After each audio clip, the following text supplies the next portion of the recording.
Hey friends, if you wish to fix channel surround sound not working in Windows 11, then please watch this video. I will guide you through the resolutions. First solution, run the audio troubleshooter. Right click on the start button and select settings from the menu. Now go to the system tab on the list on the left hand side.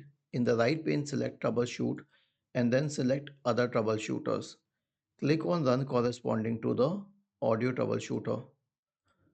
The next one is to update the audio drivers. Okay, search for device manager in the Windows search bar and open device manager. Expand the list for audio inputs and outputs. Right click and update each and every driver, not just one or two. I'll tell you why. Because all of these are associated with each other. The input and output are all linked.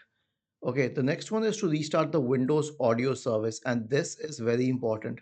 So search for services in the Windows search bar and open services. Now scroll down and then search for the Windows audio service.